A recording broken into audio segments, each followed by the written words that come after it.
Now, to be a good host, first of all, it's way easier if you recruit great guests. Okay. If you take anybody as a guest and they suck, well, it makes your job way, way, way more harder.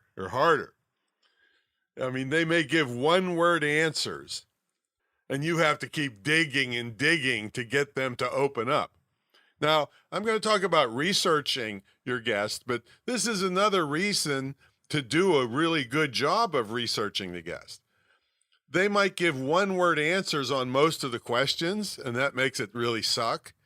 But if you know enough about what they are passionate about, you can sometimes steer the interview that way, and you'll probably be surprised that they went from the worst guest ever to being animated and interesting. Anyway, it's still better to start with a great guest, especially until you get more experience. Now, where do you find great guests and how do you check them out? Well, the National Speakers Association in Tempe, Arizona is a great place to start. You can go online and research all these people, and they all have big mouths, right? All us professional speakers have big mouths, and they have all kinds of topics. And if they're good enough to be a pro speaker, or at least want to be a pro speaker, they probably love to hear themselves talk.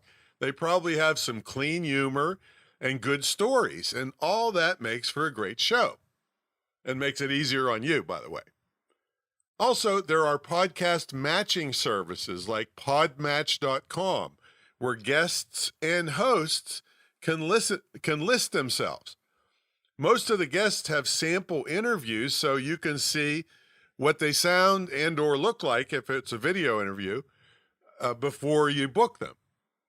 And there are podcast booking agencies where guests pay to be on, and the agency always wants to find bookings for them, and this costs you nothing as the host of a podcast.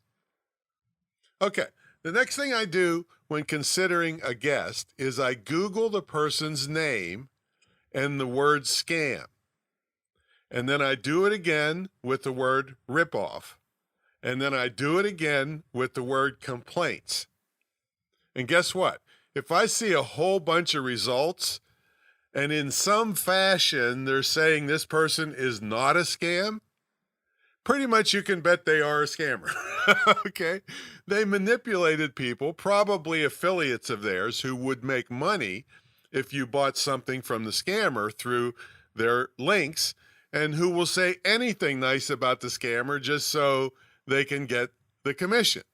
You got to run from these guests. See, if you put them on and they rip off your listeners, you're somewhat responsible morally for promoting them. And you'll shoot your reputation fast, and your show will tank once word gets around you promote ripoffs. So don't do that. All right. Now, if the person passes that test and there are no really bad legitimate complaints about them, then I'll listen to a few minutes of them on someone else's podcast. I rarely have a guest on that has never been interviewed before.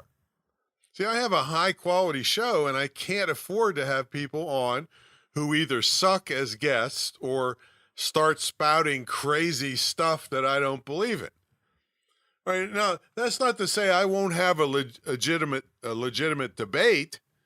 I mean, I've had SEO people, that's search engine optimization people on, and other than, I've been around since the beginning, 28 years and a half now since the commercial internet started. So it's hard to put anything over on me, all right? I've been there, done that. So I used to be a big believer in SEO and was one of the best in the country for a long time. But I quit, I know now 7-8 years ago. It's just not worth it to me. But I'll be glad to debate SEO people, and that makes for a good show. But I won't promote people who are yapping about weird stuff that could hurt my audience if they did what the person was saying. So you want to listen and see what they're about before you put them on your show. All right, once the guest is booked, I will start researching them more deeply. I'll dig into their website, and many times I'll find obscure facts about them that no one else bothered to look at or bring up during an interview. So I was doing an interview one time with a big shot author, and, after doing 600